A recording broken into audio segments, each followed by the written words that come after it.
उत्तराखंड के उधम सिंह नगर जनपद की रहने वाली श्यामभवी तिवारी ने यूपीएससी में 445वीं रैंक हासिल की। 48 वर्षों की शैक्षणिक उत्कृष्टता के साथ 23 से भी ज्यादा प्रमुख बीटेक प्रोग्राम्स और 600 से अधिक अंतर्राष्ट्रीय छात्रों के साथ विज्ञान डीम्ड टू बी यूनिवर्सिटी देश की बेहतरीन यूनिवर्सिटी में से एक है। चलिए हम उनसे बातचीत करेंगे और जानेंगे उनको इसकी प्रेरणा कहाँ से मिली थी, कितने समय पहले उन्होंने तैयारी शुरू की थी। मैम, पहले तो आपको बधाई। Thank you so much sir. ये बताइए, आपने इसकी तैयारी कितने समय पहले शुरू की थी और इस बार सफलता मिली है, क्या कहना चाहेंगे? सर अभी तो मैं काफ़ी ग्रेटफुल हूँ अपने पेरेंट्स के लिए और साथ ही साथ ध्रुव अंकल के लिए। उन्होंने मुझे काफ़ी गाइड किया है। जर्नी मेरी थोड़ी लंबी है। मैंने अपनी ग्रेजुएशन के बाद स्टार्ट किया था। I did my graduation in BTech electrical engineering. फिर उसके बाद मैंने सोचा मैं एमटेक की तरफ परस्यू करूँगी। आईआईटी गांधीनगर में एडमिशन हो गया था मेरा। फिर I dropped out of it. मुझे लगा कि मैं सिविल सर्विसेज में जाना प्रेफर करूँगी। उसके बाद से साइंस बैकग्राउंड से आर्ट्स के सब्जेक्ट पढ़ना थोड़ा टफ टाइम टेकिंग था। 21 के सेकेंड हाफ से मैंने स्टार्ट किया। ये मेरा सेकेंड अटेम्प्ट है। लास्ट अटेम्प्ट में मेरा प्रीलिम्स क्लियर नहीं हुआ था by 1 mark margin in CSAT itself. उसके बाद से मैं तैयारी कर रही हूँ कॉन्टिन्यूसली। लंबी जर्नी हो गई और प्रिपरेशन कोचिंग के थ्रू नहीं बट ऑनलाइन मीडियम के थ्रू जो फ्री मटेरियल अवेलेबल था उससे मैंने किया है पूरा। अच्छा, इतनी बड़ी सफलता हासिल हुई है, क्या कहना चाहेंगे? सर अभी तो बहुत खुश हूँ कि सिलेक्शन हो गया है मेरा और अब सर्विस में जाने का मौका मिलेगा एडमिनिस्ट्रेशन के अंदर। काफ़ी ग्रेटफुल हूँ इस चीज़ के लिए। अच्छा, कितने घंटे पढ़ाई करती थी, किस तरह से पढ़ाई करती थी? सर रेगुलर तो मतलब कंसिस्टेंसी मेंटेन करना बहुत ज़रूरी है, तो हमेशा मैं ये डिसाइड करती थी कि एटलीस्ट 8 आवर्स तो पढ़ना ही है। और उसके ऊपर जैसे आपका एग्ज़ाम क्लोज आ रहा है, जैसे प्रीलिम्स आ रहा है तो 12 आवर्स हो गया। और अगर बहुत ही एक्सट्रीम एग्ज़ाम बिल्कुल क्लोज ही है और आपके टारगेट्स कंप्लीटेड नहीं है तो 13-14 आवर्स। बट ये है कि एग्जॉस्ट नहीं करना है खुद को। बीच में ब्रेक्स लेती रहती थी मैं। क्या आपके परिवार में कोई सिविल सर्विस में है? सर एज ऑफ नाउ तो नहीं है कोई। ध्रुव पांडे अंकल ही इन्होंने पीसीएस क्वालिफाई किया है। सर से मुझे काफ़ी मतलब हेल्प मिली। उन्हीं को देख के मेरा मोटिवेशन भी हुआ कि सर्विस में जाना है। अच्छा, जो दूर दराज में जो बच्चे रहते हैं जिन्हें लगता है कि दिल्ली या इलाहाबाद जाके ही तैयारी होगी, उनके लिए क्या कहना चाहेंगे?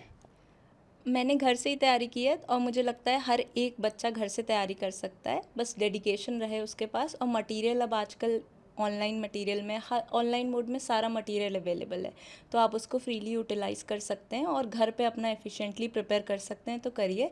और अगर आपको पीयर ग्रुप की ज़रूरत है तो आप जा सकते हैं डेली। गाइडेंस लेने के बाद आप वापस तैयारी करें घर में आकर। तो आपने सुना कि हमारे साथ बातचीत करने के लिए यूपीएससी क्लियर करने वाली श्यामभवी तिवारी थी। इन्होंने हमसे खास बातचीत करते हुए बताया कि कड़ी मेहनत के बाद से उन्हें ये सफलता हासिल हुई है। इस सफलता का श्रेय उन्होंने अपने माता पिता और अपने परिवार के शुभचिंतकों को दिया है। चलिए, इस विषय में हमारे साथ बातचीत करने के लिए उनकी माता जी भी हैं। उनकी माता जी से बातचीत करेंगे और जानेंगे उनका क्या कहना है। उनकी बेटी को इतनी बड़ी सफलता हासिल हुई है। क्या नाम है आपका? डॉक्टर निवेदिता अवस्थी। ये बताइए कि आपकी बेटी को एक बड़ी सफलता हासिल हुई है, क्या कहना चाहेंगे? सर मुझे बहुत प्रसन्नता है कि मेरी बेटी को अपने दूसरे प्रयास में सफलता प्राप्त हुई है। और बस मैं इतना ही कहना चाहूँगी कि इसने अपने ही स्तर पर कठिन परिश्रम किया है घर पर रहकर। मैं और इसके पिताजी दोनों जॉब में जाते थे तो दिन में इसने अपने स्तर पर ही सारी तैयारी करी है। बहुत अधिक हम इसका शिक्षा के क्षेत्र में तो सहयोग नहीं कर पाए हैं, लेकिन मनोवैज्ञानिक रूप से संवेग और इमोशनल सपोर्ट ज़रूर हम लोगों ने कोशिश की है देने की अपने उपलब्ध समय के हिसाब से। और निश्चित रूप से इसकी इस प्रयास में सफलता से हम लोग बहुत प्रसन्न हैं।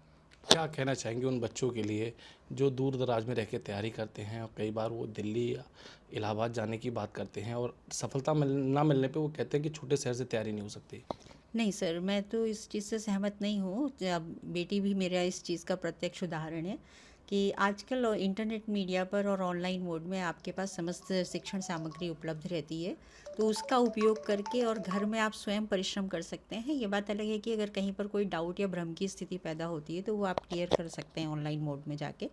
और अपने सीनियर्स जैसा मैंने अपनी बेटी के जर्नी के दौरान पे देखा है कि जो बच्चे पहले पास आउट हो चुके हैं, अगर वो बच्चे आप उनसे कांटेक्ट करें तो आपको निश्चित रूप से मार्गदर्शन देते हैं और सहायता करते हैं। तो मैं मानती हूँ कि घर पे रहकर और ऑनलाइन मोड में जो भी चीज़ें उपलब्ध हैं उससे आप पढ़ सकते हैं और ये प्रयास किया जा सकता है। तो आपने सुना कि हमारे साथ बातचीत करने के लिए श्यामभवी तिवारी जो यूपीएससी क्लियर करने वाली हैं, उनकी माता जी थी, वो भी काफ़ी भावुक हो गई। उन्होंने अपनी बेटी की सफलता का जो श्रेय है बेटी की मेहनत को दिया है।